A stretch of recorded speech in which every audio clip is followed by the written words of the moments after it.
shit happens. And as I was teasing you last night, I'm hoping you're bright enough to understand. I was teasing you that when you say you got no regrets, that's all horseshit. And it's just like you've got plans, and we don't fail to plan, we plan to fail, and you've heard all that shit, right?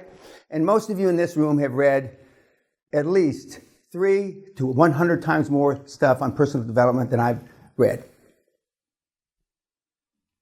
We've had dipshits in they come to this seminar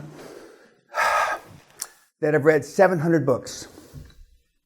Two kids, both 19. 700 books. Now, I say sarcastically, I didn't know there was 700 fucking books written about the shit, but I know there's probably 7 million books written on it.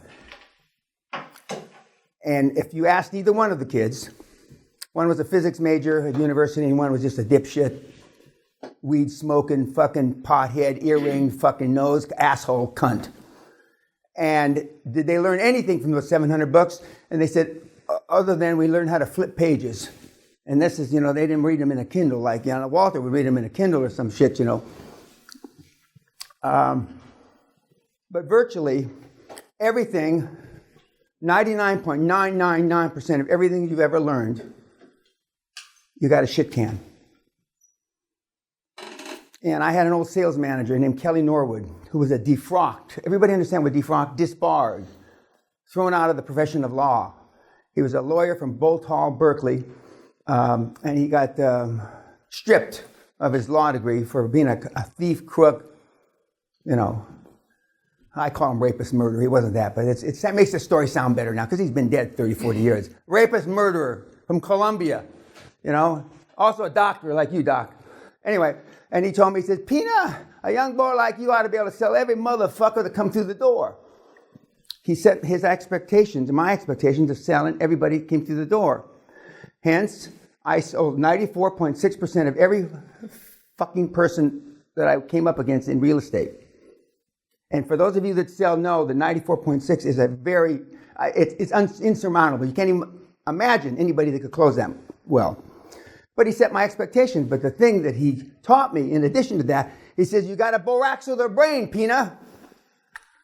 Now, back in the 50s, there was a soap called Boraxo. Former President Ronald Reagan was the salesperson. And it was the soap that you, if you worked in a garage and you wanted it greased out of your hands, it took the hide off of you. He said, you got to fucking boraxo their brains. In today's parlance, in today's language, you've got to clean your database. You got to scrub it. Every single thing. And if love got the job done, you wouldn't be here, sweetheart. You wouldn't be here. You wouldn't be here. Because love doesn't get the job done. Some of you were told, you can be anything you want when you grow up. How many were told that growing up as a kid? You can be anything you want. They fucking lied to you. You can't. That's a load of shite. You can't be anything. Now, in this country, if you went to Eton, and you went to Cambridge, and you were the 4th Earl of Shitbag of Gloucestershire, you can be anything you want in this country. And I can have analogous examples of other parts of the world. If you are Putin's younger brother, son, you can be anything you want to be in Russia. And I can go on and on. So, but unless you empty your teacup, I can't fill it. There's a thing called cognitive dissonance. Cognitive dissonance is you've got a lot of data, most of which is crap, but you've got a lot of data you've put in. And your default is going back to that data. Your default is 2 and 2 is 4. And not, for some of you that are more educated, E equals MC squared is your default. And I told you last night, the more educated you are, the harder it is. Because some of the things that we will do for the next 6 days and for the 12 months ongoing I don't want to say you have to accept on faith, because back 25 years ago, and this is the celebratory seminar of the 25th anniversary, they were taking it on faith that I did it. And they had trouble verifying what I did because they didn't have Google. And then I told people it was easy, because if I told them it was hard, nobody'd do it, right? But now we've got all kinds of shitbags that have done it. Countless. And we've gone back and we've put numbers together. For example, in the last 10 years, we touch about 20,000 people a month new with QLA. 20,000. Actually, about almost 22,000. We'll call it 20,000. It's good enough for government work. And we know just how many people have created wealth. Now, money's not everything. It's the only thing anybody keeps track of, but it's not everything. But for those of you who want to save the world, go find a product, an idea that will change 1 billion lives. And by definition, 1, you'll save the world, and 2, you'll be a billionaire. Because you see Gates and Buffett and a number of the luminaries that have made a lot of money in current day, they've made a lot of money. Now they're trying to save the world. Bill Gates wasn't running around with a placard, as they say in this country, around the embassy about save the rainforest when he was 17, 18, 20 years old. And we have some Save the World guys in the audience. And we have Save the World guys in every audience. Now, not just because I pity them, because I do. I pity their parents and their parents. Because you didn't just get here by accident, guys. And I say guys even though there's gals. But I've said guys for 23 years, and so I'm still not. My default is guys, not gals. And I call you all kids again because I'm either old enough to be your father or grandfather. But your default is all wrong if you want to create generational wealth. We show you in 3 to 5 years how to create money that would take you 20 to 25 years, depending on what definition you use for generation.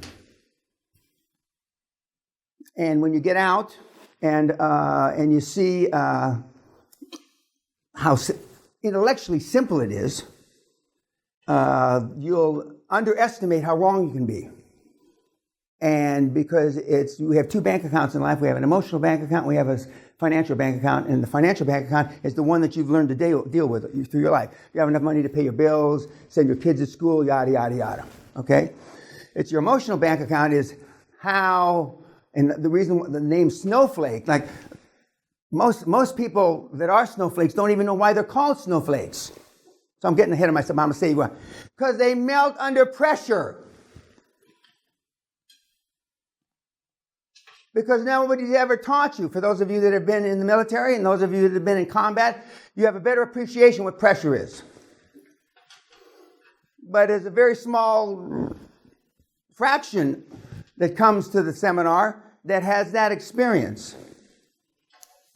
So you've been taught, and your default is to melt. I taught at one of the prestigious universities, not taught, I spoke at one of the prestigious universities in Poland a few months ago.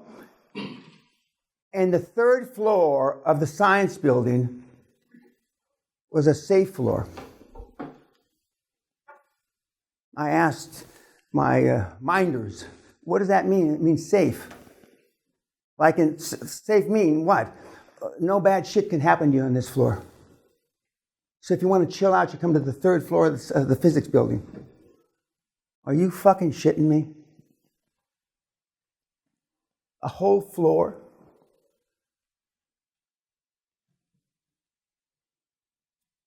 A whole floor.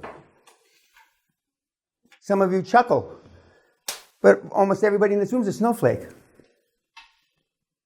What are the stats now we're running? 95?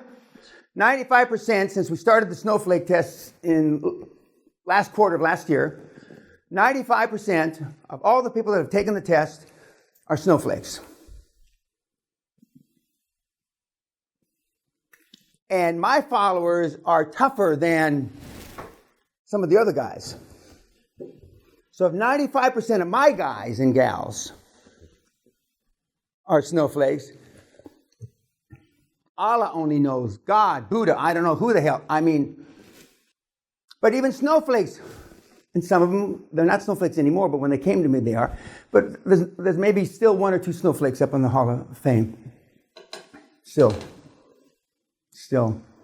They came up with an idea that could help 1 billion people in a snowflakey way, and they still have been able to make progress. Now, it is my 25th anniversary, and every day, not every day, but almost every day, we'll do something a little different. And this is not the first time that we've had 3 people late. One person had to leave because of illness. I mean, that happens. And when you get out there, and when I tell you, and we give you strict steps to follow, and you're in your first weekly report, you're going to email me, but. Whenever I see but in your weekly report, not B-U-T-T, like Walter is. No. I mean B-U-T, but Dan. I just put a line through it and say next, no comment, quit. Because now, for those of you that have a few shekels, a little bit of money, the system is easier. But we're teaching you how to do it with no money, name money. But if you have money, it's easier. Because, and when I explain to you the system and the motivated seller, I mean, the sellers don't have to be as motivated because you can make up the difference. But that's not how we're going to teach you. We're going to teach you like if you had nothing, started from scratch, like I did. I had $800, but that's close enough to scratch for government work. Okay, last night you saw the bicycle. Okay, you saw Dan Loke, and you saw. Okay, let's start with the bicycle. What are the takeaways? Oh, passing your homework.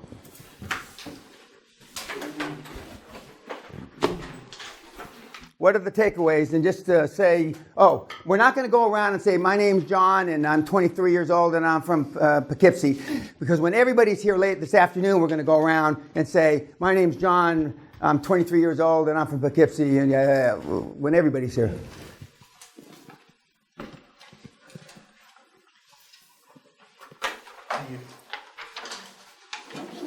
Thank you.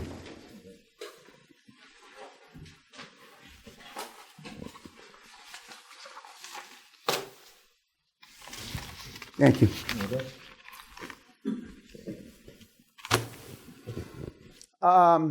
Okay, what was the takeaway on the bike? And it's a bicycle that is basically backwards, right? And what's the takeaway? Yeah, Walter. Persistence is key. Mm-hmm. So daily routines, reverse engineering. What else? Yeah. It was easier for the child to... Stop.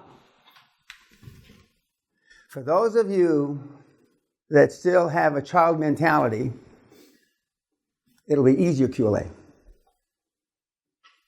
For those of you, for those of you that are more educated, it'll be hard. Not impossible. Some people say that I developed QLA because I'm basically a kid at heart, and always have been, a fuck up. And that's what I was called. You know, Peña, the wetback fuck up. Now see, that should have hurt my feelings. Because I was really sensitive when I was a little boy. Peña, you're the sorriest excuse in this man's army. And when I became an officer, you're the sorriest excuse for a fucking officer in this man's army. When I played football, American football, you're so slow, Peña, why don't you wear the other team's jersey? And I go on and on and on. They used to stand me in the corner with a dunce cap. And if I turned around then, they put me in the closet. All day. I used to have to piss and shit my pants. Now just imagine if you went through that. Other than to be on CNN now, right? And your little weenie mother would be crying tears. Oh, look at my little Johnny.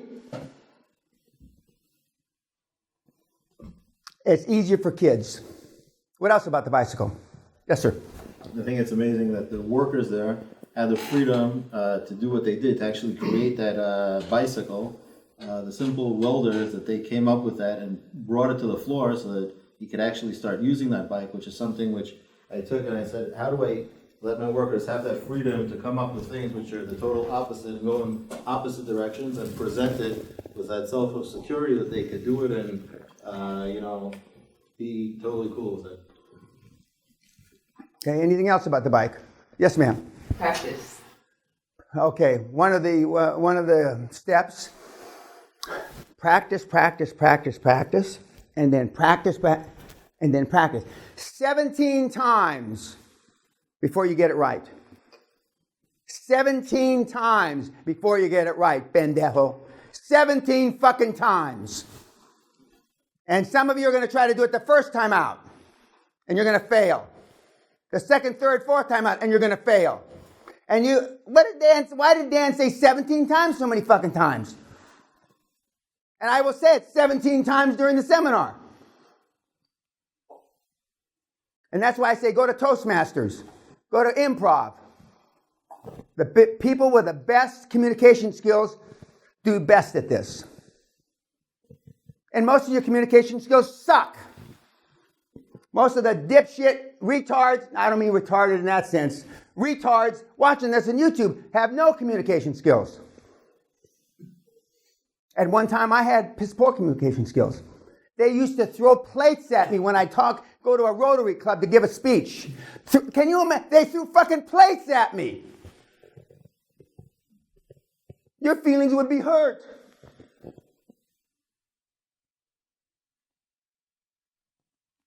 Okay, we're going to skip past the last one you saw yesterday. And anybody else want to talk about the bike? Yes, sir. Take months to learn a new skill and hours to go back into deeper. Maybe Walter did learn something. Maybe. Thank you, Lord. Thank you. Maybe. Okay, the third one you saw, which was? Founder.